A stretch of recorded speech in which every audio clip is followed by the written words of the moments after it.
ये इसमें पूरी इमेज नहीं आ रही है? आ रही है, ठीक है। आप सभी को मेरा नमस्कार कि आप सभी को मेरा नमस्कार कि दोस्तों आप सभी को मेरा नमस्कार। इस पर चालू करिए कि आप सभी को मेरा नमस्कार दोस्तों।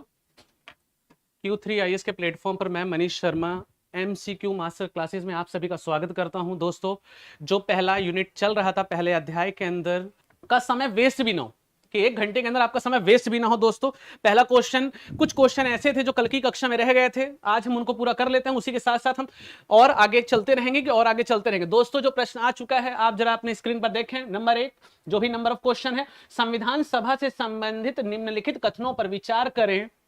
नंबर 1, संविधान सभा में महिलाओं सहित सभी वर्गों के प्रतिनिधित्व शामिल थे। इसी के साथ साथ आपको बता दें संविधान सभा भारत की अस्थायी संसद बन गई जो पहले चुनाव तक जारी रही। नेक्स्ट, संविधान सभा ने 26 नवंबर 1950 को संविधान के मसौदे को मंजूरी दी थी। ये चीजें, ये क्वेश्चन है। अब आप इसका उत्तर दीजिए। किसका उत्तर दीजिए? जब तक एक बार मैं इसको ही पढ़ लेता हूं। Consider the following statement related to the constituent assembly, the assembly representative to all section including women. Next, the constituent assembly become the provisional parliament of India which contain till the first election. Number 3, the assembly approve the draft constitution on 26 December 1950। Which of the above maintain the statement? कौन है जो इसके उत्तर की सही पुष्टि करता है? आप उसको बताएं कि आप उसको बताएं। अब दोस्तों पढ़ दिया गया है, अब अपने जवाब देना शुरू करें, फटाफट जवाब देना शुरू करें। और आप हम इसके उत्तर की पुष्टि कर देते हैं। किसके उत्तर की पुष्टि कर देते हैं दोस्तों? किसके उत्तर की पुष्टि कर देते हैं? किसके उत्तर की पुष्टि कर देते हैं? Very good. अब जरा ध्यान से सुनिएगा और जो बच्चे हैं फटाफट जवाब दीजिए कि फटाफट जवाब दीजिए कि फटाफट जवाब दीजिए। अब मैं क्वेश्चन हल करने जा रहा हूं और जरा बोर्ड पर ध्यान दें, कि बोर्ड पर जरा ध्यान दें दोस्तों। बहुत क्वेश्चन, एक चीज याद रखना, आपने कभी देखा है कि जो एक्सीडेंट हुए हैं वो घातक किसके हुए हैं? जो सही से चलाता था उसी का सबसे ज्यादा बहुत गंदा एक्सीडेंट हो जाता है।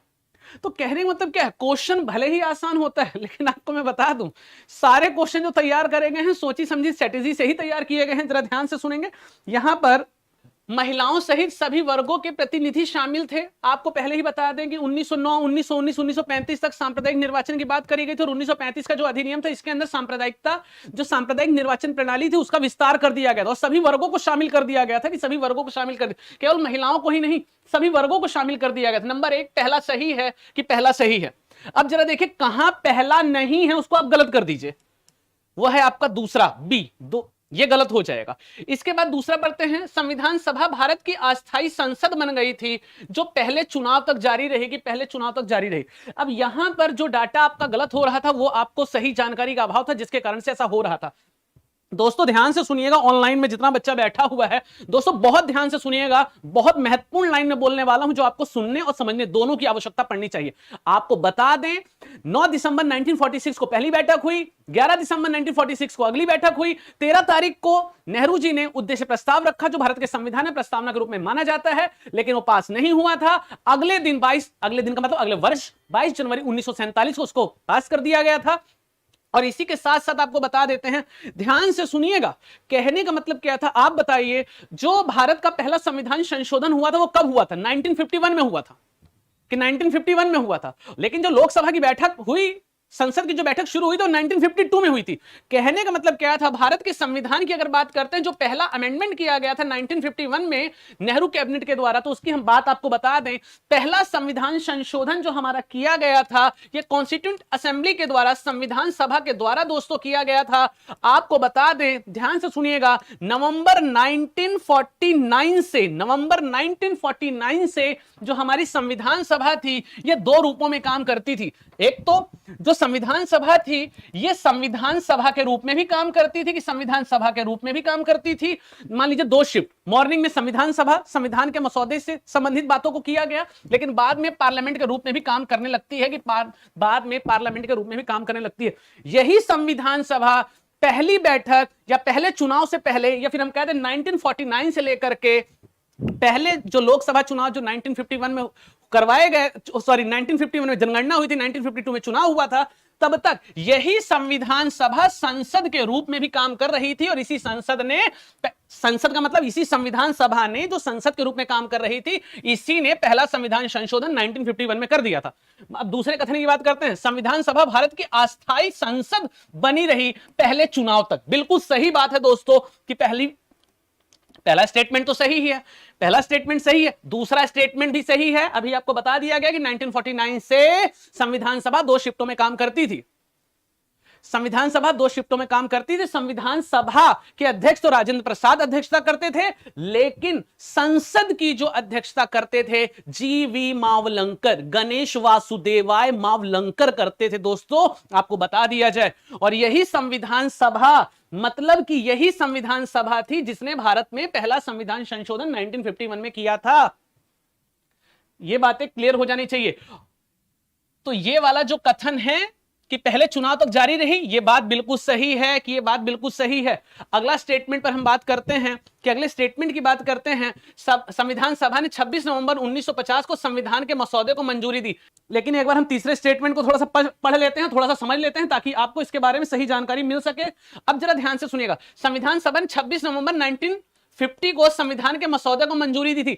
ध्यान से सुनिएगा, ध्यान से सुनिएगा, 26 नवंबर 1949 को मंजूरी दी थी कि 1949 को मंजूरी दी थी, 50 को मंजूरी नहीं दी थी। इसलिए यह स्टेटमेंट गलत हो जाएगा और 1 और 2 केवल सही रहेगा। 1 और 2 इसमें हैं। रोहित का आंसर आया था, गीता का, नीरू कौर का, ये आंसर बिल्कुल सही आ रहे हैं कि बिल्कुल सही आ रहे हैं, इसलिए आंसर इसका ए हो जाएगा। और ये तीनों आंसर नहीं होंगे कि ये तीनों आंसर नहीं होंगे। आगे चलते हैं दोस्तों, किसके आगे चलते हैं, अगला question.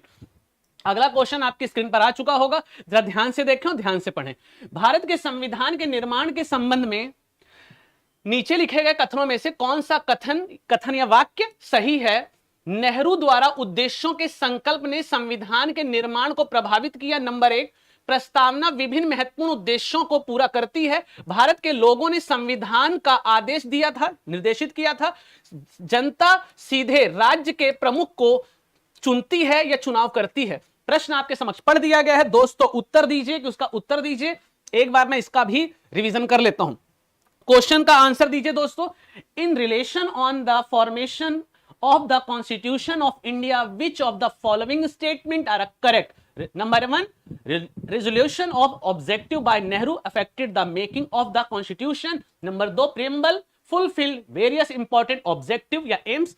Number 3, people of the India order directed the Constitution. Number 4, the people elect head to the state directly. Choose the correct option from the code. Given the below, मतलब नीचे दिए गए। आशा करता हूं इतना तो आप सभी समझ ही रहे होंगे। वर्मा जी ए आंसर आ चुका है कि वर्मा जी का ए आंसर आ चुका है। फिलहाल हम एक एक की बात कर लेते हैं। क्वेश्चन पढ़ दिया गया है, आप लोगों ने सुन लिया होगा, एक बार आपके दिमाग में बातें चली गई होंगी। अब आइए हम इसको चलते हैं और इसको समझाने की कोशिश करते हैं कि जो अगला क्वेश्चन आया है। अब जरा ध्यान से सुनिएगा। नेहरू द्वारा उद्देश्य के संकल्प ने संविधान के निर्माण को प्रभावित किया। कहने का मतलब क्या था, जरा ध्यान से सुनिएगा। कोई पन्ना है? कहने का मतलब क्या था, जरा ध्यान से सुनिएगा। 9 तारीख मतलब 9, 11, 13 दिसंबर 1946 को, कि 13 दिसंबर 1946 को क्या था कि नेहरू जी संविधान सभा में आए और संविधान सभा में आने के पश्चात आपको बता दिया जाए, रहना मिल गया। कहने का मतलब क्या था, जब संविधान सभा में आए तो एक उद्देश्य प्रस्ताव लेकर के आए, कि एक उद्देश्य प्रस्ताव लेकर के आए, एक उद्देश्य प्रस्ताव लेकर के आए। और उसके ऊपर मतलब उद्देश्य प्रस्ताव क्या था, हमारी सरकार के उद्देश्य क्या होंगे, इसका उद्देश्य प्रस्ताव क्या था, हमारी सरकार काम कैसे करेगी। एक पन्ना लेकर आए, जैसे एक पन्ना लेकर आए, उद्देश्य प्रस्ताव था, सरकार के उद्देश्य क्या होंगे, सरकार कैसे काम करेगी, सरकार किन नियमों पर काम करेगी, सरकार किन नियमों पर काम करेगी, वो था उद्देश्य प्रस्ताव। जैसे अब ये नेहरू जी लेकर गए 13 दिसंबर 1946 को कि ये था भैया उद्देश्य प्रस्ताव, हमारी सरकार आने वाले समय में इन उद्देश्यों को पूरा करवाएगी। ये उद्देश्य का प्रस्ताव में लिखा था, जो बाद में अगले साल 22 जनवरी 1947 को पारित किया गया। और उस उद्देशिका के जो बिंदु थे वो भारत के संविधान में भी देखने को मिलते हैं। नंबर 1 मतलब पहला बिंदु जो है प्रभावित करता है, बिल्कुल प्रभावित करता है। नंबर 1 ये सही रहेगा। नंबर 2 प्रेम्बल की बात करते हैं, प्रस्तावना की बात करते हैं। प्रस्तावना विभिन्न महत्वपूर्ण उद्देश्यों अभी प्रेम्बल वाला सेक्शन जो रहेगा अगली कक्षा या नेक्स्ट टू नेक्स्ट कक्षा के अंदर प्रेम्बल समझाया जाएगा, एक्सीलेंट तरीके समझाया जाएगा और आज की कक्षा से ज्यादा जोरदार कक्षा रहेगी। आपको बता दें एक कक्षा 1 घंटे की जो रहेगी, नंबर ऑफ क्वेश्चन भी सारे कंप्लीट हो जाएंगे और इससे कई गुना बेहतर भी कक्षा रहेंगी। ध्यान से सुनिएगा और अगली कक्षा का इंतजार करिएगा।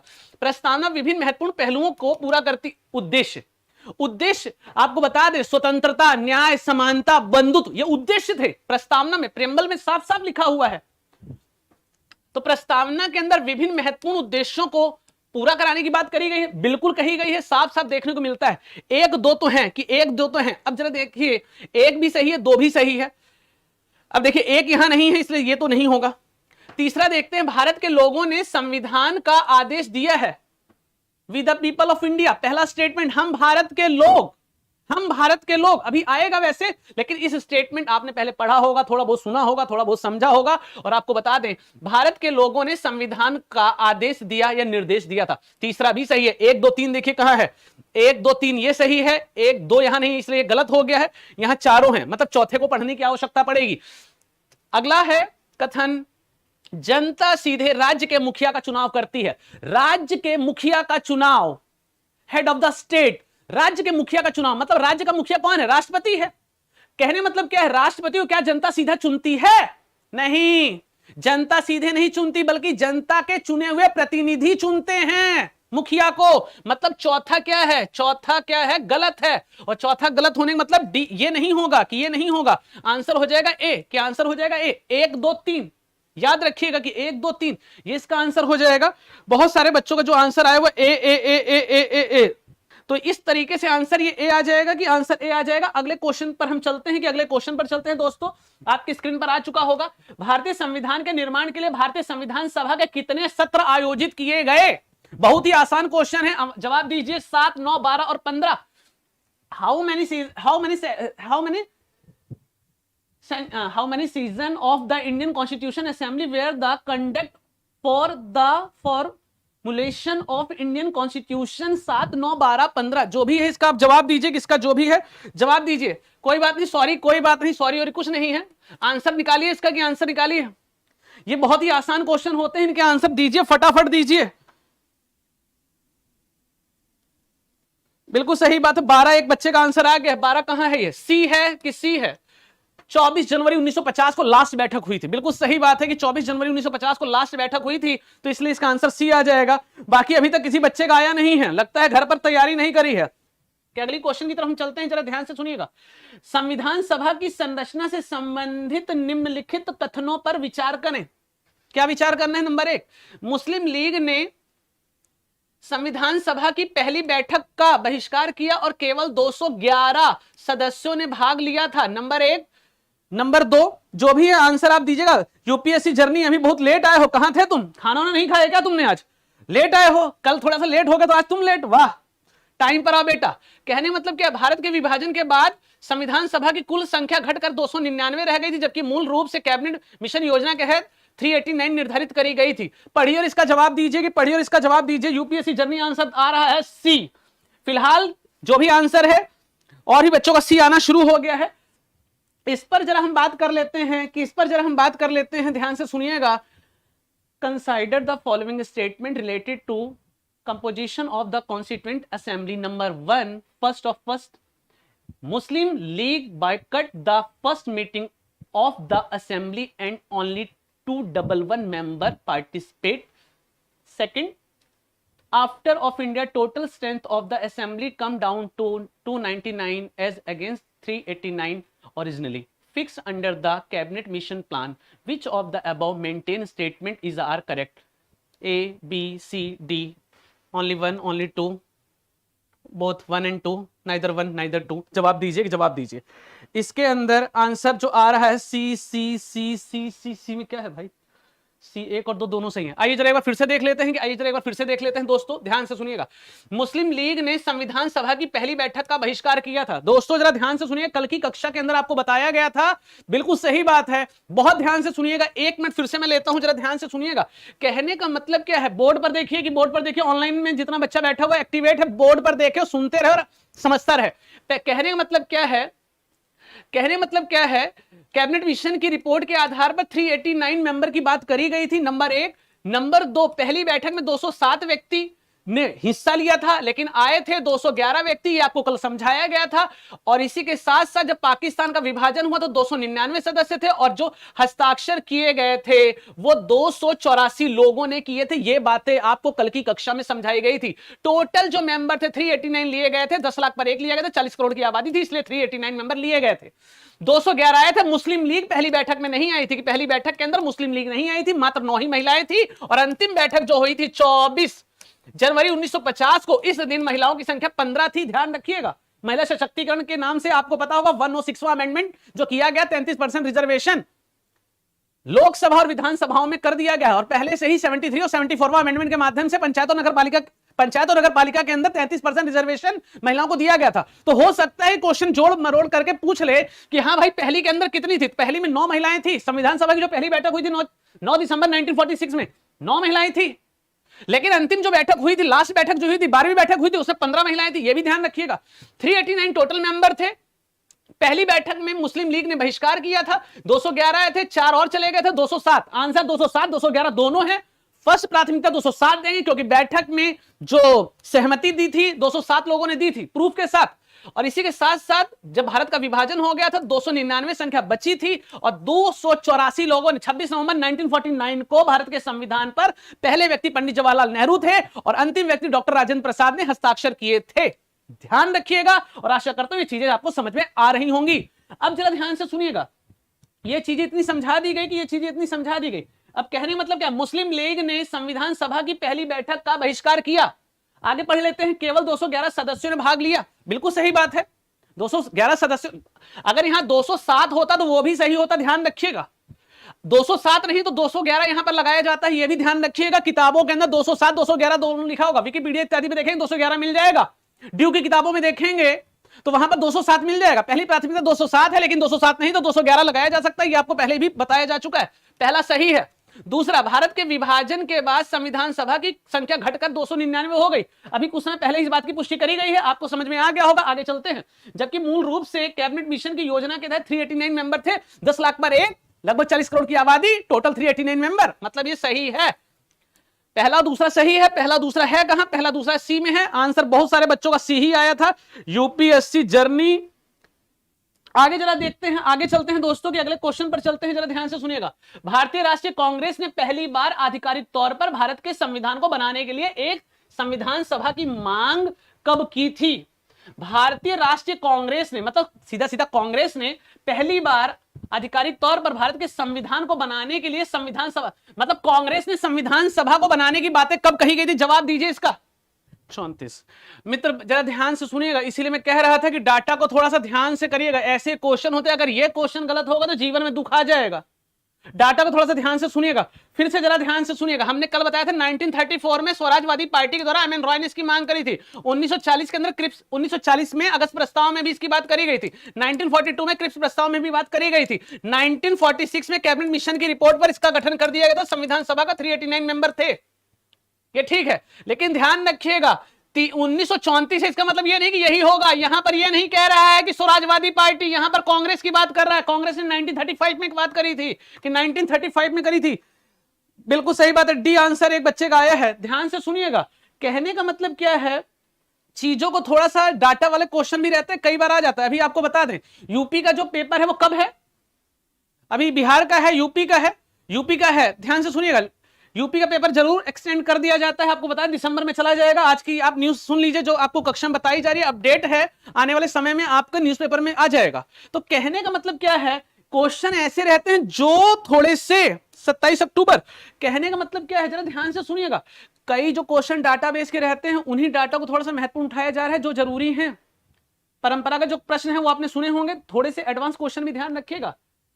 When did the Indian National Congress for the first time officially demand a constituent assembly to frame the Constitution of India? साफ साफ आप किताब उठाएंगे तो 1935 मिल जाएगा, कि 1935 मिल जाएगा। दोस्तों ध्यान से सुनिएगा। अगले क्वेश्चन की तरफ हम चलते हैं, कि अगले क्वेश्चन की तरफ चलते हैं, कि अगला क्वेश्चन, ये ऐसे क्वेश्चन थे जो कल की कक्षा में रह गए थे, लेकिन हमने इसको पूरा करवा दिया है, कि हमने इसको पूरा करवा दिया है दोस्तों। अब हम चलते हैं और क्वेश्चन जरा निकाल लेते हैं कि और क्वेश्चन जरा हम निकाल लेते हैं, जरा ध्यान से सुनिएगा कि और क्वेश्चन हम निकाल लेते हैं, कि और क्वेश्चन निकाल लेते हैं। ध्यान से सुनिएगा, ये अध्याय चल रहा था भारतीय संविधान का विकास, और भारतीय संविधान के विकास के अंदर जो क्वेश्चन की सीरीज चल रही थी उसके आगे हम आ गए हैं। अब जरा ध्यान से सुनिएगा, बोर्ड पर देखियो, जवाब दीजिए फटाफट, की जवाब दीजिए फटाफट। पहला क्वेश्चन क्या है, संविधान सभा की पहली बैठक में कितनी महिलाएं थी, कि कितनी महिलाएं थी, जवाब दीजिए इसका फटाफट। और सारे बच्चे जवाब दो, थोड़ा जल्दी करो, जल्दी दो बेटा जवाब, की थोड़ा जल्दी जवाब दो। कहने का मतलब क्या है, जरा ध्यान से सुनिएगा दोस्तों, भारतीय संविधान की पहली बैठक में कितनी महिलाएं थी? 9। अभी बताया गया कि अभी बताया गया था 9। और हां, अंतिम बैठक में कितनी थी? 15। ये भी याद रखिएगा, कि ये भी याद रखिएगा थोड़ा सा, क्योंकि महिला सशक्तिकरण का जो मुद्दा है उसको ध्यान से सुनेंगे। आगे चलते हैं कि अगले क्वेश्चन पर हम चलते हैं, कि अगले क्वेश्चन पर चलते हैं। आपकी स्क्रीन पर अगला क्वेश्चन आ गया है, मैं पढ़ देता हूं, कान को खोल के कान को ध्यान से खोलें और ध्यान से सुने। किस तिथि को जवाहरलाल नेहरू द्वारा पेश किए गए उद्देश्य प्रस्ताव को संविधान सभा द्वारा पारित किया गया था? 13 दिसंबर 1946, 22 जनवरी 1947, 29 अगस्त 1947 और 26 जनवरी 1950। जवाब दीजिए दोस्तों, की जवाब दीजिए। शिल्पा डी, बेटा ये पिछले का आंसर दे रहे हो कि अगले का? संत वर्मा बी, बहुत बढ़िया जवाब आ रहे हैं, और जवाब देते रहिए, कि जवाब देते रहिए। मैं इसको जरा अगर पढ़ लेता हूं। The objective resolution introduced by Jawaharlal Nehru was passed by the Constituent Assembly on A 13 December 1946, B 22 January 1947, C 29 August 1947 और D 26 जनवरी 1950। अब इसके अंदर अभी बताया था ना कि 13 दिसंबर 1946 को नेहरू जी ने उद्देशिका प्रस्ताव रखा था, उस दिन पास नहीं हुआ था, अगले साल ये पास हुआ था, कि अगले साल ये पास हुआ था, तो 22 जनवरी 1947, 22 जनवरी 1947। आंसर बी, की आंसर बी। 13 दिसंबर 19, बेटा 13 दिसंबर 1946 को लाया गया था, लेकिन पास ये अगले साल हुआ था, 22 जनवरी 1947। मित्र थोड़ा ध्यान दीजिए, अगले क्वेश्चन पर चलते हैं, कि अगले क्वेश्चन पर चलते हैं दोस्तों, कि अगले क्वेश्चन पर चलते हैं। ध्यान से पढ़ें अगला क्वेश्चन, बहुत ध्यान से सुनिएगा, बहुत ही महत्वपूर्ण प्रश्न है, कि बहुत ही महत्वपूर्ण प्रश्न है। कहने का मतलब क्या है, मैं पढ़ देता हूं दोस्तों, कान केवल खुले रखिए, समझ में आएगा, कान खुले रखिए, समझ में आएगा। पढ़ता हूं, नीचे लिखे गए कथनों पर विचार करें। नंबर 1, बी एन राव की अध्यक्षता में मसौदा समिति का गठन 29 अगस्त 1947 को किया गया था, नंबर 1। नंबर 2, जब तक भारत में अंग्रेजों का शासन था तब तक 26 नवंबर को हर साल स्वतंत्रता दिवस मनाया जाता था, नंबर 2। कौन सा सही है? 1, 2, 3, 4, मतलब ए बी सी डी में से आप चयन करें कौन सा ऑप्शन सही है। जवाब दे, मैं एक बार जब तक इसको पढ़ लेता हूं, आपको 10 सेकंड का मौका मिलेगा, लेकिन जवाब फटाफट देते रहिए, कि जवाब फटाफट देते रहिए। मैंने भी सी दिया था मास्टर सत्यम जी। ठीक है मित्र, आपने सी दिया था, माफ कर दीजिए मुझे, मैं फिर से पढ़ लूंगा आपके उत्तर को। यहां पर है, consider the following statement. Number 1, the drafting committee head by the B N Rau was constituted on 29 August 1947। अगला है, 26 नवंबर was observed as the Independent Day every year as long as the British rule in India. Which of the above maintained statement? कौन सा इसको cover करता है? सही, मतलब कौन सा सही कवर करता है, कौन सा सही है, तो इसका आंसर दीजिए। आइए एक बार हम जरा थोड़ा सा पहले पढ़ लेते हैं, उसके बाद आपको समझ में आ जाएगा। जो भी आंसर आप लोगों ने लगाया होगा उसकी आप सबको समझ में आ जाएगा, कि आप सबको समझ में आ जाएगा। दोस्तों बोर्ड पर देखिए, कि बोर्ड पर देखिए, कहने का मतलब क्या है, बी एन राव की अध्यक्षता में ड्राफ्टिंग कमेटी 29 अगस्त 1947 को गठित की गई थी। आपने क्या लिखा है? फर्स्ट स्टेटमेंट राइट है सर, लेकिन सेकंड स्टेटमेंट पता नहीं। अब जरा ध्यान से सुनिएगा, सेकंड स्टेटमेंट आज ऐसा पता चल जाएगा कि दोबारा आप कभी इसको भूलेंगे नहीं। बस एक मिनट बोर्ड को ध्यान से देखिए, कि एक बार बोर्ड को ध्यान से देखिएगा। बी एन राव का मतलब क्या है? बेनिगल नरसिम्हा राव, कि बेनिगल नरसिम्हा राव की अध्यक्षता में प्रारूप समिति, पांडुलेखन समिति, ड्राफ्टिंग कमेटी, मतलब क्या था? अध्यक्षता बी एन राव ने करी,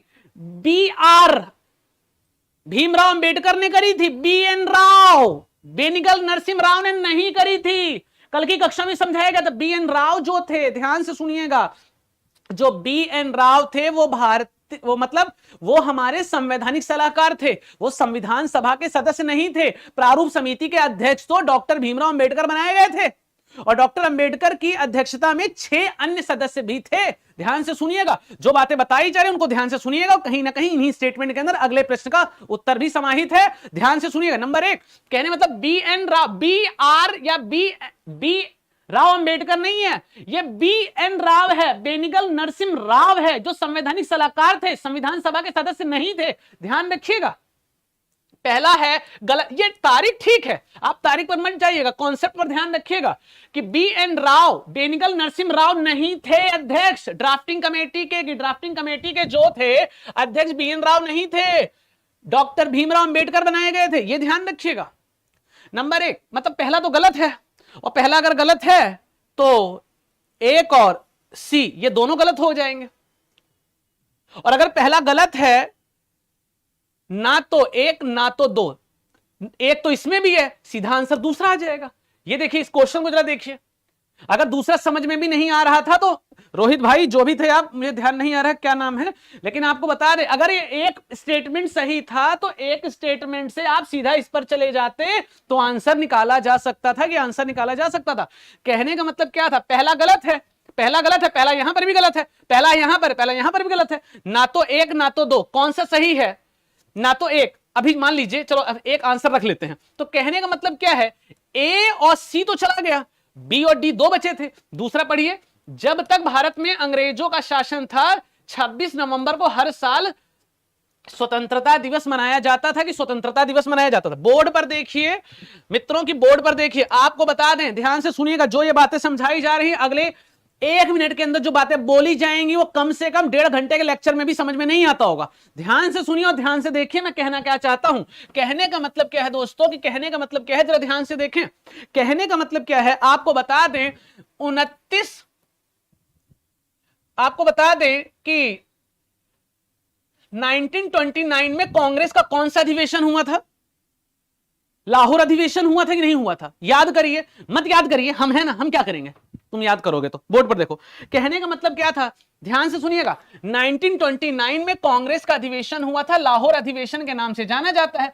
बच्चा बोर्ड पर देखो, बोर्ड पर, ऑनलाइन ऑफलाइन वाले, ऑफलाइन में तो कोई नहीं है, ऑनलाइन वाले बोर्ड पर देखिए, 1929 में लाहौर अधिवेशन हुआ था, और जो लाहौर में अधिवेशन हुआ था कांग्रेस का, यहां पर क्या कहा गया था, यहां पर यही कहा गया था कि हम हर साल 26 जनवरी को स्वतंत्रता दिवस मनाएंगे। ध्यान से सुनिएगा, ध्यान से सुनिएगा, 1 मिनट का टाइम लगेगा, कॉन्सेप्ट क्लियर, 1 मिनट जरा ध्यान से सुनिएगा। कहने का मतलब क्या है, 1929 में लाहौर अधिवेशन में कांग्रेस ने तय किया था कि हर साल हम 26 जनवरी को स्वतंत्रता दिवस मनाएंगे। तो पहली बार स्वतंत्रता दिवस 26 जनवरी 1930 को मनाया गया।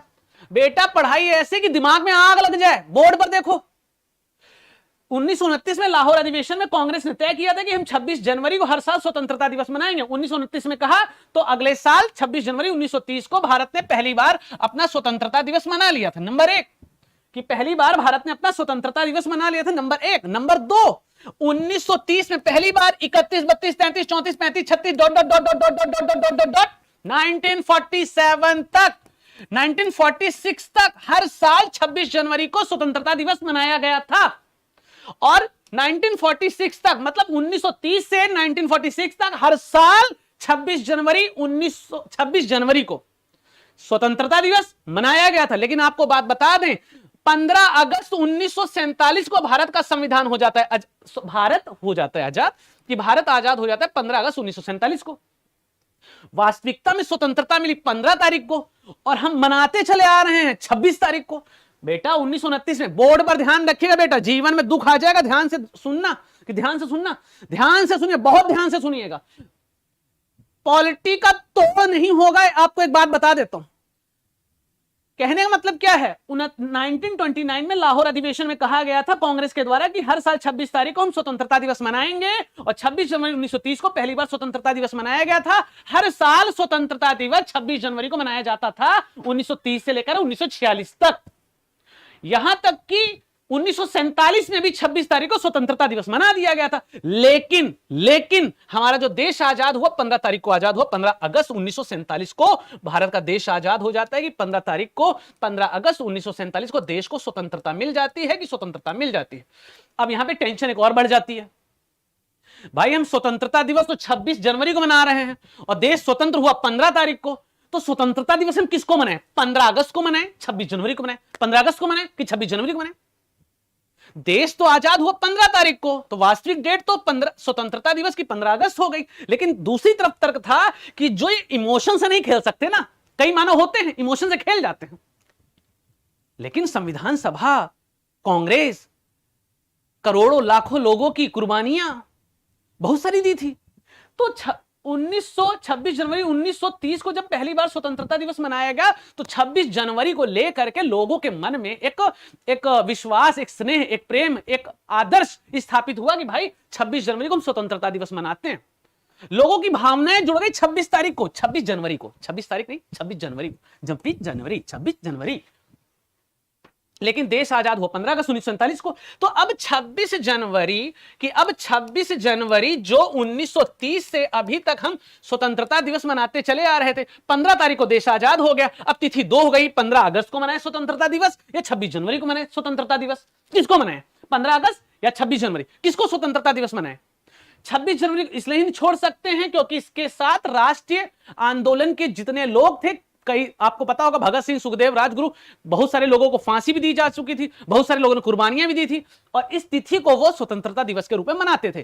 तब आपको बता दें 15 अगस्त को जब हमारा संविधान 15 अगस्त 1947 को जब 15 अगस्त 1947 को जब हमारा देश आजाद हो गया, 15 अगस्त 1947 को जब हमारा देश आजाद हो गया, तब आपको बता दें जब आजाद हो गया और संविधान पूरी तरह से बनकर तैयार हो गया, तो 26 नवंबर 1949 को 26 नवंबर 1949 को पूरा संविधान बनकर के तैयार हो गया था। और 26 नवंबर जब 1949 को पूरा संविधान तैयार हो गया था, तो बात यह थी कि भाई हम पूरा इसको लागू करवा देते हैं संविधान।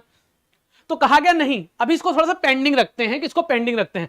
26 नवंबर 1949 को जब हमारा पूरा संविधान तैयार हो गया था, 284 लोगों ने हस्ताक्षर कर दिए थे। नेहरू जी पहले व्यक्ति थे, राजेंद्र प्रसाद अंतिम व्यक्ति थे, 15 महिलाएं शामिल थी। तब आपको बता देते हैं पूरा मसौदा तैयार होने के बाद 26 नवंबर 1949 को मात्र 16 आर्टिकल ही लागू करे गए थे। मात्र 16 आर्टिकल ही लागू करे गए थे कि मात्र 16 आर्टिकल ही लागू करे गए थे। फंडामेंटल राइट्स ही कर दिए थे, इलेक्शन कमीशन वाले कर दिए थे, तो 16 आर्टिकल ही लागू करे गए थे जो 394 आर्टिकल में मेंशन है। आज भी आप देख सकते हैं जाकर के। तो कहने मतलब क्या था, संविधान पूरा बनके तैयार हो गया 26 नवंबर 1949 को, 16 आर्टिकल मात्र लागू करवाए गए थे, 284 लोगों ने हस्ताक्षर किए थे। आंशिक रूप से संविधान को लागू करवाया गया था, पूर्ण रूप से संविधान को लागू नहीं करवाया गया था। क्यों नहीं करवाया गया था, उसके पीछे आपको एक कारण बता देते हैं दोस्तों।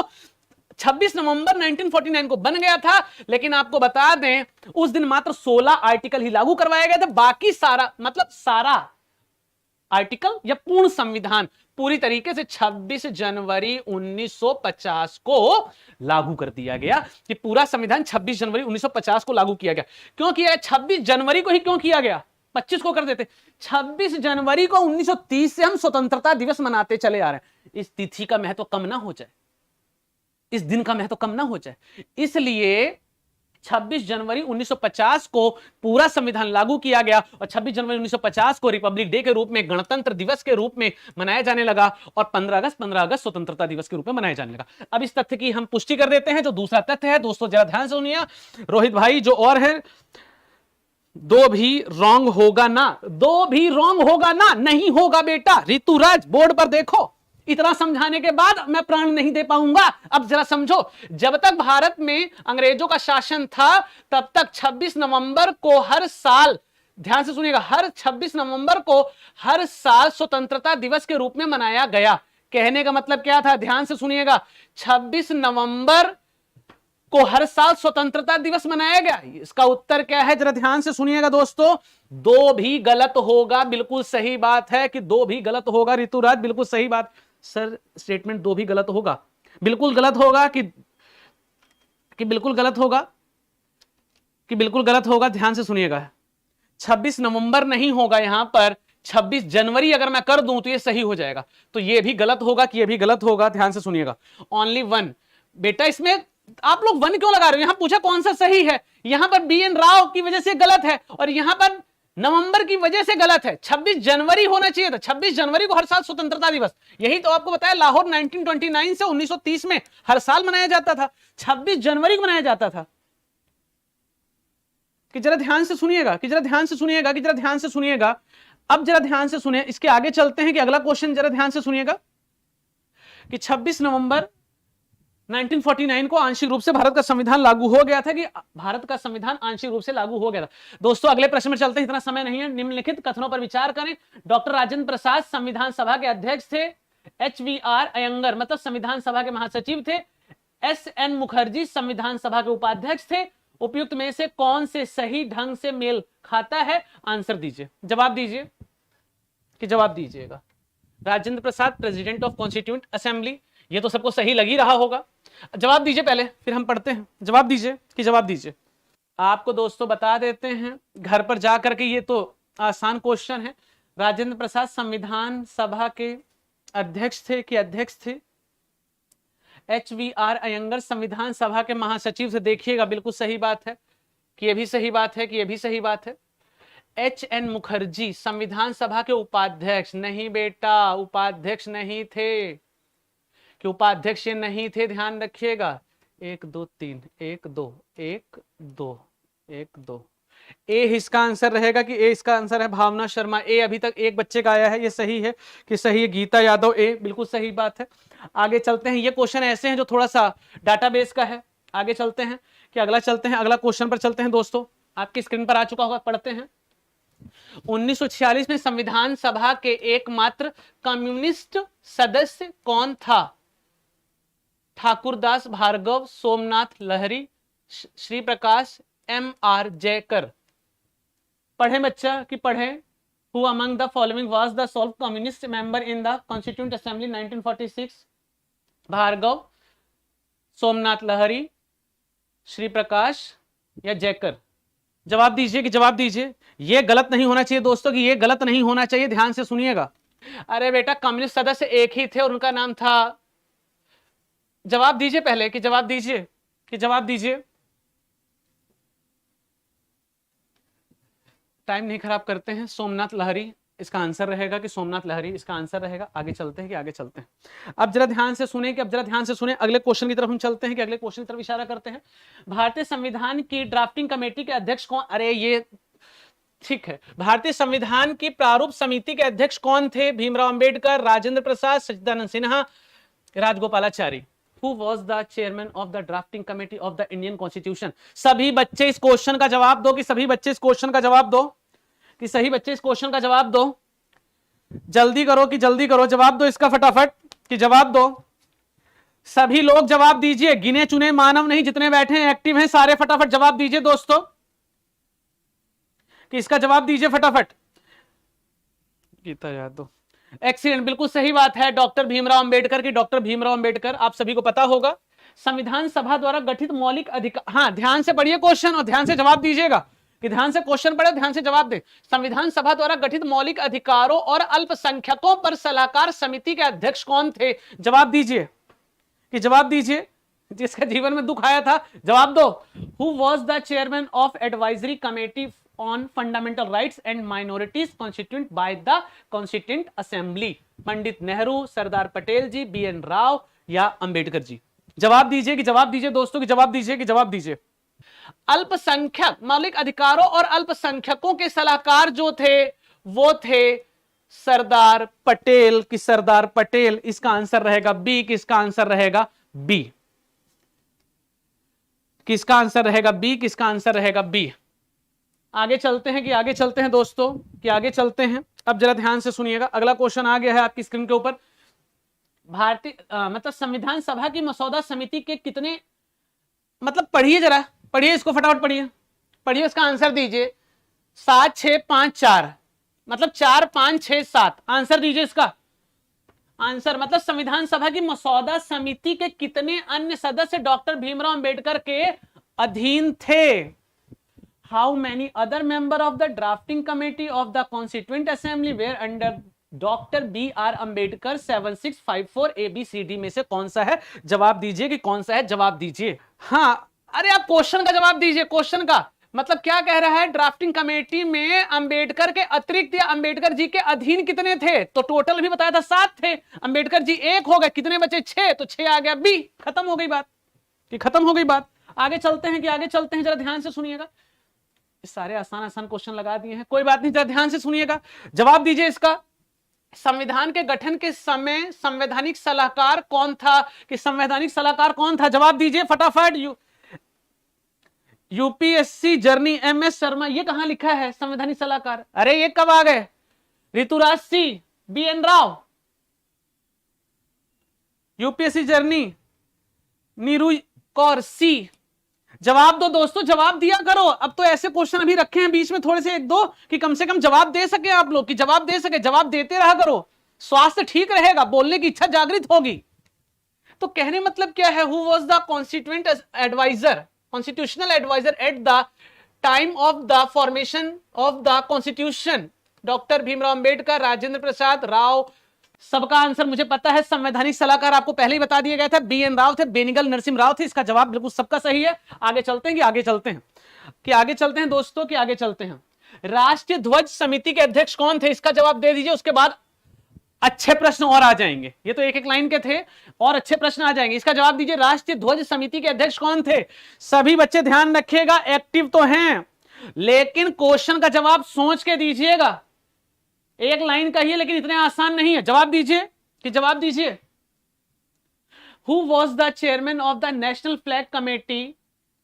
गोपालाचारी, मतलब सी Gopalachari, doctor Rajendra Prasad, JB Kripalani, doctor BR Ambedkar. जवाब दीजिए कि जवाब दीजिए कि जवाब दीजिए। सी। मैंने कहा था मित्रों, ध्यान से सुनिएगा कि ध्यान से सुनिएगा कि ध्यान से सुनिएगा कि ध्यान से सुनिएगा, और इसमें JB कृपलानी लगाने से बचिएगा, क्योंकि क्वेश्चन को ध्यान से सुनिएगा। राष्ट्रीय ध्वज समिति के अध्यक्ष जो कांग्रेस ने, राष्ट्रीय ध्वज का मतलब क्या था? कांग्रेस थी ना लीडर, तो राष्ट्रीय ध्वज समिति के अध्यक्ष कौन थे? जरा ध्यान से सुनिएगा। प्रारूप को बनाने में और अध्यक्षता करने में दोनों में फर्क रहता है। आप प्रारूप में अध्यक्ष हूं और आप उसका कोऑर्डिनेशन कर रहे हैं, आप उसके सदस्य हो सकते हैं। अध्यक्ष पूछ रहा है, अध्यक्ष पूछ रहा है, ध्यान से सुनिएगा। राष्ट्रीय ध्वज के अध्यक्ष डॉक्टर राजेंद्र प्रसाद थे, बिल्कुल सही बात है दोस्तों की, बिल्कुल सही बात है। लेकिन उसके प्रारूप में सहयोग करने वालों में भी कृपलानी थे, यह बात भी सही है। और कृपलानी दिया गया था, जैसे पिछले वाले क्वेश्चन के अंदर आपने देखा होगा, यहां पर जैसे ही आता है कि जैसे ही आता, इसमें कहां गया क्वेश्चन? जैसे ये वाला क्वेश्चन अभी दिखाया गया था, मसौदा समिति, ड्राफ्टिंग कमेटी, सीधा 7 लगा दोगे। आगे आपने पढ़ा ही नहीं उसके अधीन कितने थे डॉक्टर। तो ध्यान रखिएगा, प्रारूप समिति के अन्य सदस्यों में कौन था, यह भी आपको पता होना चाहिए, थोड़ा सा कि भी पता होना चाहिए। राष्ट्रीय ध्वज की अध्यक्ष, राष्ट्रीय ध्वज समिति के अध्यक्ष जो थे डॉक्टर राजेंद्र प्रसाद थे, याद रखिएगा। एक चीज आपको और बता देते हैं दोस्तों, जरा ध्यान से सुनिएगा। जितनी भी देश के अंदर आज संवैधानिक नियुक्तियां होती हैं, 99% वो राष्ट्रपति करते हैं, केंद्र की।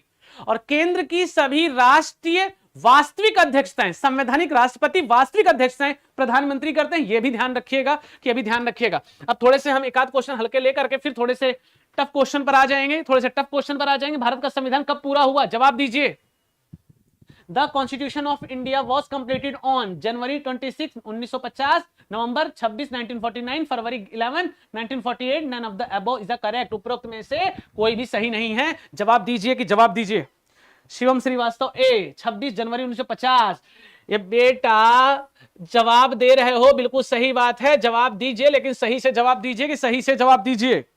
भारत का संविधान कब पूरा हुआ? ये नहीं कह रहा कब लागू हुआ, ध्यान से सुनना। पूरा कब हुआ? पूरा हुआ था 26 नवंबर 1949 को हुआ था, जबकि लागू कब हुआ था? 26 जनवरी 1950 को पूरी तरह से लागू हुआ था, कि 1950 में लागू हुआ था। बी रहेगा इसका आंसर। आगे चलते हैं दोस्तों, कि हम आगे चलते हैं, अगले क्वेश्चन की तरफ चलते हैं। अब जरा ध्यान से सुनिए, यह क्वेश्चन बहुत बढ़िया है, एक बार समझाया गया था पिछली कक्षा के अंदर, लेकिन तब भी एक बार आप जवाब दीजिए। क्वेश्चन एक बार मैं पढ़ देता हूं, ध्यान से सुनिएगा। डॉक्टर भीमराव अंबेडकर पहली बार संविधान सभा के लिए कहां से चुने गए थे? बंगाल, बॉम्बे, मध्य भारत, पंजाब। क्वेश्चन का जवाब दीजिए दोस्तों। Doctor Ambedkar was first elected to the constituent assembly from the Bengal, Bombay presidency, central India या पंजाब? जवाब दीजिए फटाफट की जवाब दीजिए। इसमें बहुत सारी चीजें भी आपको और भी अच्छी चीजें कुछ समझाने वाला हूं, जरा ध्यान से सुनिएगा। इसमें B, Bombay, B Giriraj Singh, Bombay. Very good very good very good. ये नहीं कहा आंसर सही है, गुड कह रहा हूं जो लिख रहे हो, ये नहीं कहा कि आंसर सही है, ध्यान रखिएगा। हाँ, ऋतुराज बी, भावना बी। सुन लीजिए मित्रों कि सुन लीजिए, जरा ध्यान से सुनिएगा कि जरा ध्यान से सुनिएगा कि जरा ध्यान से सुनिएगा। सबने आंसर दे दिया। बताना समझाना शुरू करें क्या? कि बताना समझाना शुरू करें? अब आंखें खोल लो बेटा। इसमें ए कितने बच्चों का? रोशनी ए, आपने ही बताया था। अरे मैंने क्या बताया था बेटा? बी। अरे मैंने कब बताया था बी बेटा? क्लास में कब बताया था बी बेटा? बोर्ड पर ध्यान दो कि बोर्ड पर ध्यान दो। फिर से जरा ध्यान दीजिए क्लास में। अरे बेटे ध्यान दो। चलो ठीक है, जो भी आपने लगाया है, आइए एक बार जरा जान लेते हैं अंबेडकर जी के बारे में, कि अंबेडकर जी के बारे में, कि अंबेडकर जी के बारे में जान लेते हैं। दोस्तों ध्यान से सुनिएगा। कहने का मतलब क्या है दोस्तों? बोर्ड पर देखिएगा। कहने का मतलब क्या था? ध्यान से सुनिएगा। पहली बार वो बॉम्बे से चुनाव लड़ते हैं लेकिन हार जाते हैं, यह भी कहा होगा कि पहली बार चुनाव बॉम्बे से लड़ते हैं लेकिन हार जाते हैं, यह भी समझाया गया होगा। दूसरी चीज आपको बता दें, मुस्लिम लीग की सहायता से फिर बंगाल से चुनाव लड़ते हैं और ये वहां से जीत जाते हैं, यह भी बताया होगा। क्वेश्चन क्या कह रहा है? संविधान सभा के लिए कहां से चुने जाते हैं जब हार गए। ये थोड़ी कहे पहली बार खड़े कहां से हुए थे कॉन्स्टिट्यूएंट असेंबली के लिए। यहां तो यह कहा जा रहा है खड़े चुने कब गए थे? बॉम्बे के अंदर। ध्यान से सुनिएगा, चुनाव लड़ने के लिए, संविधान सभा का सदस्य बनने के लिए खड़े हुए थे लेकिन हार गए थे। फिर मुस्लिम लीग की सहायता से बंगाल से लड़े, कि बंगाल से खड़े हुए, बंगाल से जीत गए थे, कि बंगाल से जीत गए थे। ध्यान से सुनिएगा, इसका आंसर बंगाल आएगा, ए आएगा। लेकिन इसके आगे थोड़ी सी एक दो लाइनें और सुन लीजिए, एक दो लाइनें और सुन लीजिए जो आपको मदद करेगी समझने के अंदर। ध्यान से सुनिएगा। बताया होगा कि बॉम्बे से खड़े हुए थे लेकिन हार गए थे, फिर मुस्लिम लीग की मदद से बंगाल से चुनाव लड़ते हैं और ये जीत जाते हैं। लेकिन आपको बता दें बंगाल में जहां से डॉक्टर भीमराव अंबेडकर चुनाव से जीत करके आए थे, वो जो भाग था ये पूर्वी पाकिस्तान में चला जाएगा, ये भी था। और जो डॉक्टर भीमराव अंबेडकर हैं ये संविधान सभा के सदस्य नहीं रह पाएंगे, ये भी बताया था। तब जब बॉम्बे से लड़े, हार गए, बंगाल से मुस्लिम लीग की सहायता से जीते, और बंगाल से जब मुस्लिम लीग की सहायता से दोस्तों जीते थे, तो आपको बता दें तब जब वो जो भूभाग था जहां से जीते थे बंगाल से, वो भाग पाकिस्तान में चला गया था, तो ये सीट उनकी खाली हो जाती। जब ये सीट खाली हो जाती तो ये पता चला, बी.एन. राव को पता चला, बेनीगल नरसिम्हा राव को पता चला, संवैधानिक सलाहकार को पता चला। तो संवैधानिक सलाहकार ने अध्यक्ष राजेंद्र प्रसाद को पत्र लिखा और राजेंद्र प्रसाद ने बॉम्बे के प्रधानमंत्री बीजी खैर को पत्र लिखा, और बीजी खैर ने बॉम्बे के अंदर एक सीट खाली करवाई थी जिस पर जैकर थे, जैकर को वहां से त्याग पत्र दिलाया। तब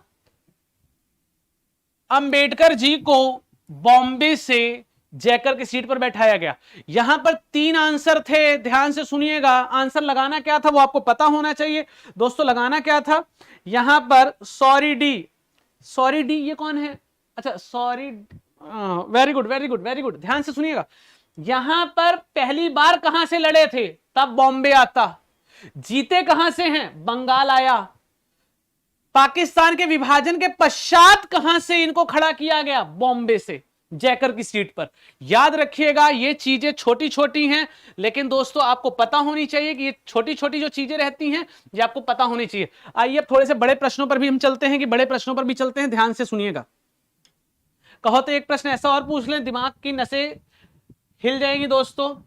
बोर्ड पर आ चुका है क्वेश्चन, आपकी स्क्रीन पर दिख रहा होगा, पढ़ें और आंसर दें। नीचे लिखे गए में से किसने संविधान सभा को हिंदुओं का निकाय कहा था? क्वेश्चन भी चुन चुन के लाए गए हैं। जवाब दीजिए। चर्चिल, लॉर्ड विस्काउंट Simon, Mohammad Ali Jinnah, Granville Austin. जवाब दीजिए दोस्तों, जवाब दीजिए। सी, मोहम्मद अली जिन्ना, मतलब कोई भी नाम ले लीजिए, कि कोई भी नाम ले लीजिए, कि कोई भी नाम ले लीजिए, कि कोई भी नाम ले लीजिए। दोस्तों आवाज आ रही है ना? हेलो, आवाज आ रही है कि नहीं आ रही है? Hello hello hello hello. अब जरा ध्यान से सुने दोस्तों, कि जरा ध्यान से सुने, कि जरा ध्यान से सुनिएगा। कहने का मतलब क्या है, हिंदुओं का निकाय कहकर आलोचना करी, मतलब संविधान सभा की आलोचना हिंदुओं का निकाय कहकर किसने करी, यह पूछा जा रहा है, कि यह पूछा जा रहा है दोस्तों। बी, लॉर्ड विस्काउंट साइमन। एक्सीलेंट, बहुत बढ़िया। रोशनी, गुमनाम, लॉर्ड विस्काउंट साइमन, बिल्कुल सही बात है। बी ही इसका आंसर रहेगा, कि बी ही इसका आंसर रहेगा। अब आगे चलते हैं, कि अब इसके आगे चलते हैं, कि जरा ध्यान से सुनिएगा। अब यहां पर जरा एक बार फिर से देख लीजिए, कि एक बार थोड़ा सा फिर से देख लीजिए। अभी तक जो आपने पढ़ा है, जो अभी तक आपने समझा, उसके आगे हम चलते हैं दोस्तों, कि उसके आगे हम चलते हैं। ध्यान से सुनिएगा कि अब जो ये है silent feature of the constitution, संविधान की मुख्य विशेषताएं क्या क्या हैं। अब यहां से प्रश्न आएंगे, कि अब यहां से प्रश्न आएंगे दोस्तों। जो अब प्रश्न शुरू होंगे वो यहीं से प्रश्न शुरू होंगे, मतलब संविधान की विशेषता से प्रश्न शुरू होगा, इस संविधान की विशेषता से प्रश्न शुरू होगा। और अब आप लोग आंसर का जवाब देने के लिए तैयार रहें। अब इसमें परिचय, एकल नागरिकता, अधिकारों का समावेशन, संविधान में धर्मनिरपेक्षता की प्रकृति, स्वतंत्रता, आपातकालीन, सबसे लंबा लिखित संविधान, संविधान की सर्वोच्चता, सत्ता का पृथक्करण, सरकार मतलब पार्लियामेंट्री सिस्टम, त्रिस्तरीय संरचना, अर्धसंघीय, कठोरता, लचीलता, विस्तृत प्रशासनिक प्रावधान। अब इनके ऊपर प्रश्न आएगा। अभी जितना प्रश्न करवाया जाएगा इसको देख लीजिएगा, और अगला जो स्लाइड आपकी बनेगी, जो अगली कक्षा रहेगी, वो भारतीय संविधान की विशेषता से ही रहेगी। ये भी ध्यान रखिएगा, कि ये भी ध्यान रखिएगा। आइए हम चलते हैं प्रश्नों के ऊपर। क्या ये चलते हैं दोस्तों, कि हम प्रश्नों के ऊपर चलते हैं। अब प्रश्न बोर्ड पर आ चुका है, और आप लोग इसको मैं बोल देता हूं, आप लोग केवल कान खोल के रखिए, कि मैं बोल देता हूं, आप लोग कान खोल के रखिएगा। भारतीय संविधान की विशेषताओं में से संबंधित निम्नलिखित कथनों पर विचार करें। सही विचार करना है। यह राज्य की संघीय प्रणाली और सरकार के संसदीय स्वरूप का प्रावधान करता है, नंबर 1। नंबर 2, संघीय व्यवस्था सत्ता के केंद्रीकरण के मूल को दर्शाती है, नंबर 2।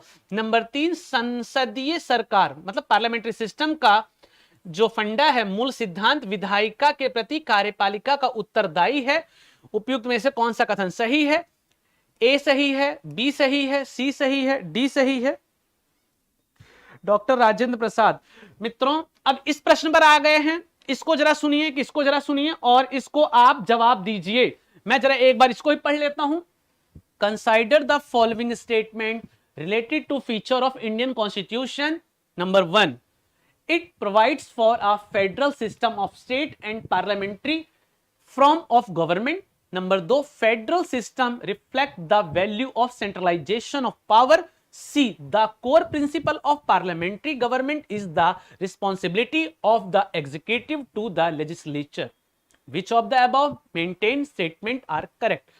अब इनमें से कौन सा सही है आपको चयन करना है, कि आपको चयन करना है। यूपीएससी जर्नी डी, गजराज डी, निरुक और डी उपरोक्त में से सभी।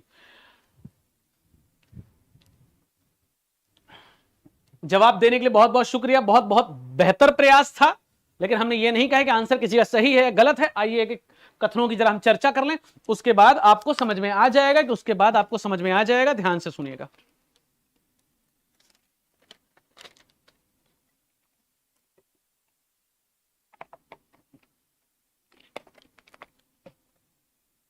रोशनी बी दूसरा तीसरा, मतलब आंसर आ रहे हैं, कि आंसर आ रहे हैं दोस्तों, कि आंसर आ रहे हैं।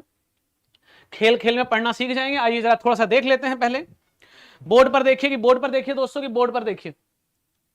संविधान की विशेषता बतानी है। यह राज्य की संघीय प्रणाली फेडरल सिस्टम है, अमेरिका से लिया गया है। नंबर 1, पार्लियामेंट्री सिस्टम सरकार के संसदीय स्वरूप, आर्टिकल 79 से 122 तक मेंशन है, पार्लियामेंट्री सिस्टम का प्रावधान करता है। पहला सही है।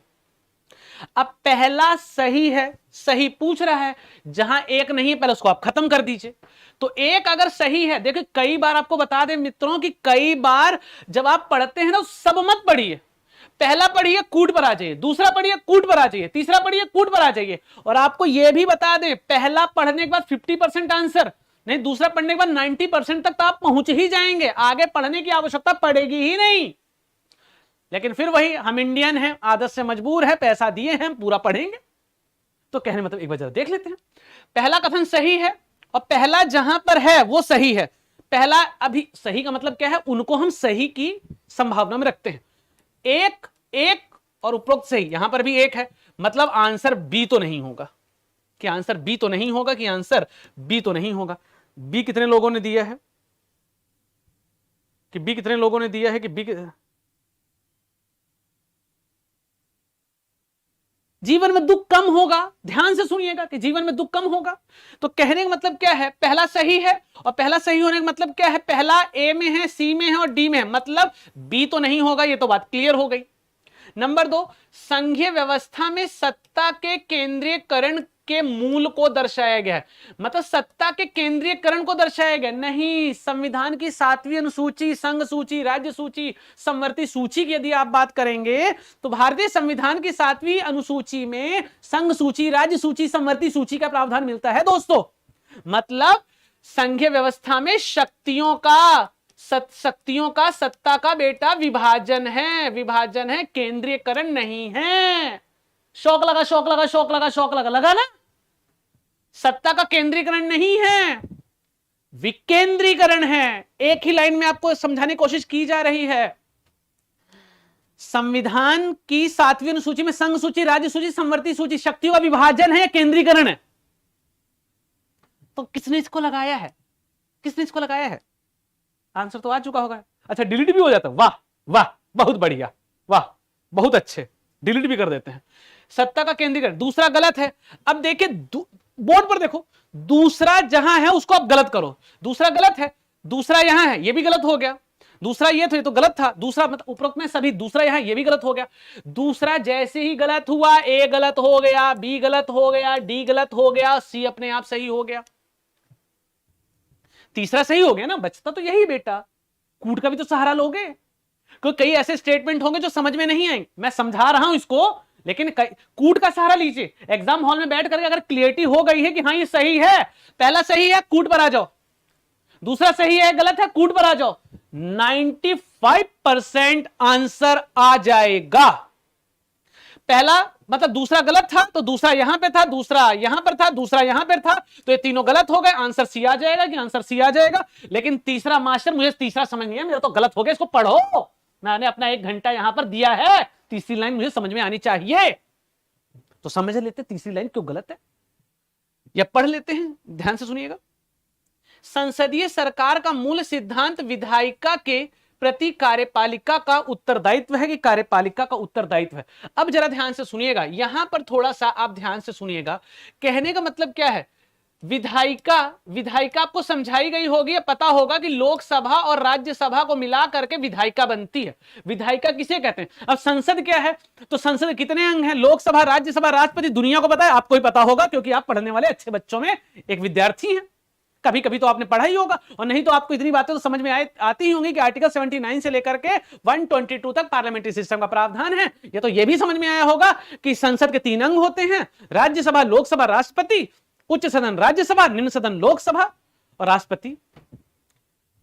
ये सब आपको पढ़ा होगा। अब जरा ध्यान से सुनिएगा, विधायिका, लोकसभा राज्यसभा मिला के विधायिका बनती है। बोर्ड पर जरा ध्यान से सुनिएगा, कि बोर्ड पर जरा ध्यान से सुनिएगा, जवाब आ रहे हैं। जवाब दोस्तों आप देते रहिए, मैं देख रहा हूं, एक एक बच्चे का आंसर देख रहा हूं, लेकिन एक बार पहले स्टेटमेंट को थोड़ा समझ लीजिए, और भी स्टेटमेंट को क्लियर कर देगा।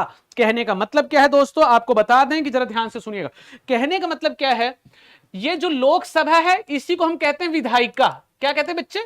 विधायिका कहते हैं। हालांकि बेटा लोकसभा राज्यसभा दोनों आती है, लेकिन विधायिका मतलब लोकसभा। 543 सीटों पर चुनाव होता है, और 543 सीटों पर प्रतिनिधि चुन करके चला आता है, और 543 सीटों में जो प्रतिनिधि चुन करके आता है, उनमें से जिस भी पार्टी को बहुमत मिलती है वो सरकार का गठन कर लेता है, सरकार का गठन कर लेता है। 543 में से आधी से 1 सीट ज्यादा जिसको प्राप्त होगी उसको बहुमत मिल जाएगा, और वो सरकार का गठन कर लेगा, कि सरकार का गठन कर लेगा। अब जरा ध्यान से सुनिएगा, तो जो 543 व्यक्ति हैं, उनमें से जिस पार्टी को बहुमत मिला है उसके जितने भी सदस्य होंगे मान लीजिए 273 प्लस कर लेते हैं 273, तो 273 ए बी सी डी जो भी पार्टी होगी, अब इसको बहुमत मिल गया, तो 273 लोगों में से अब प्रधानमंत्री,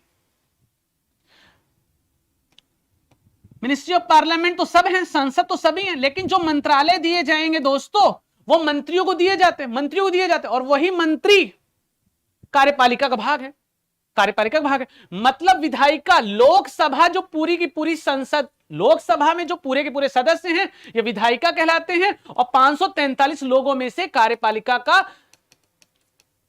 चयन किया जाता है या कार्यपालिका निकाली जाती है। मतलब कार्यपालिका जो होती है विधायिका के प्रति उत्तरदायी होती है। ध्यान से सुनिए, एक एक मंत्री राष्ट्रपति के प्रति उत्तरदायी होता है, सामूहिक रूप से मंत्री परिषद लोकसभा के प्रति उत्तरदायी होती है, सामूहिक रूप से मंत्री परिषद लोकसभा के प्रति उत्तरदायी होती है।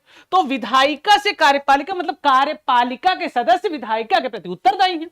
इसलिए यह कथन भी सही होगा कि यह कथन भी सही होगा। ये बातें समझ में आई कि नहीं आई? मतलब क्या हुआ? पहला सही है, दूसरा गलत है, दूसरा यहां है, दूसरा यहां है, दूसरा यहां है, आंसर आ जाएगा सी। क्या आंसर आ जाएगा? सी। यहां तक कुछ समझ में आया दोस्तों? कि यहां तक समझ में आया कि नहीं आया? अब जरा ध्यान से सुनिएगा, अगला चलते हैं कि अगला क्वेश्चन की तरफ हम चलते हैं। ध्यान से सुनिएगा कि अगले क्वेश्चन की तरफ चलते हैं, ध्यान से सुनिएगा। आशा करता हूं थोड़ा बहुत समझ में आ रहा होगा, थोड़ा बहुत और आ जाएगा, रोज थोड़ा थोड़ा करके समझ में आ जाएगा, लेकिन एक दिन सारा समझ में आ जाएगा। बस आप टाइम से क्लास देखिए, और थोड़ा सा अगर हो सकता है तो भले शत्रु है जो भी है, लिंक शेयर कर दिया करो दोस्तों, ज्यादा से ज्यादा लोगों को इसका फायदा हो सके। आपको कई बार इन चीजों से अवगत करवाया गया है, मुफ्त में है, नंबर 1। नंबर 2, थोड़ा सा ये रहेगा Q3 आईज के प्लेटफॉर्म के माध्यम से क्वेश्चन की जो प्रैक्टिस करवाई जाती है, 1 घंटे में कुछ नहीं जाता है। 1 घंटे आप कान में लीड लगा करके खाने का भक्षण करते हुए भी, जल को पीते हुए, खाना खाते हुए भी अगर आप सुन लेंगे तो थोड़ा बहुत चीजें क्लियर होती चली जाएंगी। आपका टाइम 1 घंटे का, 1 सवा घंटे का जो रहता है उसमें अपनी स्पीड को बढ़ा के रखता हूं, ताकि आपको बहुत बेहतर तरीके से समझ में आ सके, और अगर धीरे धीरे कॉन्सेप्ट क्लियर हो सके। पूरे दिन में 1 घंटा अगर आप सुन लेते हैं तो कहने मतलब क्या है, जैसे जैसे क्लासेस चलती रहेंगे, 1-1 घंटा अगर आप हर क्लास को सुनते रहेंगे तो 2 घंटे के अंदर आप डेली की प्रैक्टिस कर रहे हैं, डेली की प्रैक्टिस कर रहे हैं। वनडे एग्जाम से लेकर के यूपीएससी के एग्जाम से लेकर के और जितने भी निम्न स्तर के एग्जाम रहते हैं, प्रांतीय स्तर के एग्जाम रहते हैं, सब कवर हो जाएगा इससे। प्रैक्टिस कोई नहीं करवाता, प्रैक्टिस यहां करवाई गई 1 घंटा, केवल 1-1.25 घंटा, जो भी यहां पर 1 या 2 क्लास चल रही हैं आप उसको देखिए। कहने मतलब क्या है, 2 घंटे मतलब 2 क्लास का मतलब 2 घंटे 2 अलग अलग विषय का चल रहा है, केवल आप सुनिए तो सही। क्योंकि काफी बड़ी टेंशन क्या होती है कि बच्चे का पीटी प्रॉब्लम होता है। पीटी प्रॉब्लम क्या होता है, केवल पढ़ा दिया जाता है, घर में लाइब्रेरी बना दी गई है, पढ़ा ही नहीं गया। यहां पर अब क्वेश्चन की प्रैक्टिस का मतलब क्या है, धीरे धीरे चीजें आपको समझ में आएंगी। 1 घंटे में 5 क्वेश्चन भी आपको समझ में आ गया, भले 15 करवाया जाता है, 5 ही समझ में आ गया, लेकिन 5 के अंदर 50 क्वेश्चन का क्वालिटी डाल दिया जाता है कि क्वालिटी डाल दिया जाता है। तो कहने का मतलब क्या है, प्रॉपर तरीके से आप कक्षा को देखें और समझें।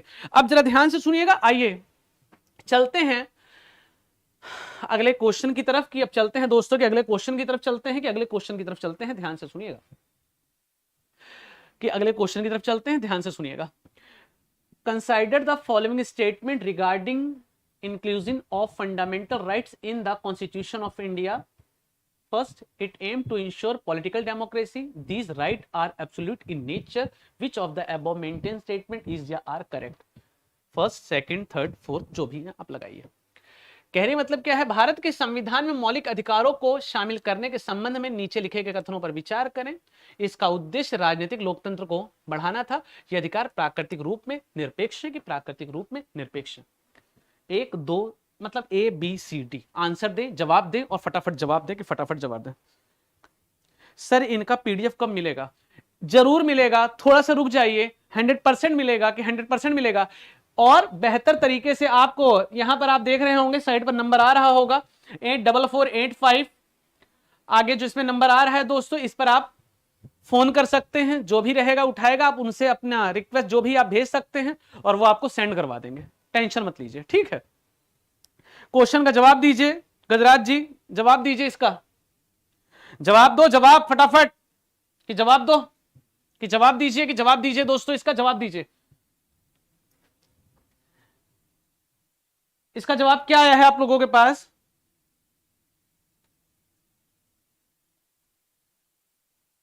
सर ये नंबर तो लगता ही नहीं है। अरे लगेगा, 01141063482 आप लगाइए, अभी लगेगा। क्या आप लगाइए, लगेगा बच्चा कि लगेगा? कि कहने का मतलब क्या है, अब जरा ध्यान से सुनिएगा। मतलब कि भारत के संविधान में मौलिक अधिकारों को जो शामिल किया गया है उनके ऊपर विचार करें, मौलिक अधिकारों को शामिल करने के संबंध में विचार करें। इसका उद्देश्य, मौलिक अधिकारों का उद्देश्य राजनीतिक लोकतंत्र सुनिश्चित करना है। बिल्कुल सही बात है कि बिल्कुल सही बात है कि राजनीतिक लोकतंत्र को सुनिश्चित करता है, बिल्कुल सही बात है। यह अधिकार प्रकृति में निरपेक्ष है, निरपेक्ष नहीं है बेटा, सापेक्ष कहिए इसको। प्रतिबंध भी तो लगाया गया है, दो गलत कर दीजिए, दो ये गलत हो जाएगा, केवल एक सही आ जाएगा, केवल एक सही आ जाएगा। अगले क्वेश्चन की तरफ चलते हैं, अगले क्वेश्चन की तरफ चलते हैं दोस्तों। क्वेश्चन की आज किसी, मुझे लगता है 12 बज गया है, हटा दिए गए हैं कि हटा दिए गए हैं, 12 बज गया है लगता है, हाँ 12 बज गया है दोस्तों, कि 12 बज गया है, कि 12 बज गया है। और आपको बता दें दोस्तों, कि आपको बता दें जो कक्षाएं ये चल रही हैं Q3IS के प्लेटफॉर्म पर, online classes, master classes, MCQ master classes में आपको सारे क्वेश्चन यहाँ पे समझाए जाते, कराए जाते हैं। जो फर्स्ट यूनिट है इसके अंदर से हम अभी तक दोस्तों आपको बता दें तो अब हम इस पड़ाव पर आ गए हैं, संविधान की मुख्य विशेषताओं पर हम आ गए हैं। कल इसकी और बची हुई जो क्लासेस हैं, इस अध्याय की बची हुई क्लासेस, उसके बाद दूसरा चैप्टर कोई शुरू करवाया जाएगा और इससे भी बेहतर तरीके से कक्षाएं संचालित करी जाएंगी। तो आप सभी ध्यान से देखें और ध्यान से पढ़ें। आज की कक्षा को हम यहीं पर विराम देते हैं। आप सभी को दोस्तों मेरा नमस्कार। आशा करता हूं थोड़ा बहुत चीजें समझ में आ गई होंगी और आप का दिन शुभ हो, मंगल हो और टाइम से कक्षा के अंदर आ जाइएगा। अगली कक्षा इससे बेहतर रहेगी और उसके बाद तो और बेहतर क्लासेस शुरू हो जाएंगी, एक के बाद एक क्लास शुरू हो जाएगी, ध्यान रखिएगा। तो दोस्तों आज की कक्षा को यहीं पर समाप्त करते हैं। आप सभी को मेरा नमस्कार, कि आप सभी को मेरा नमस्कार।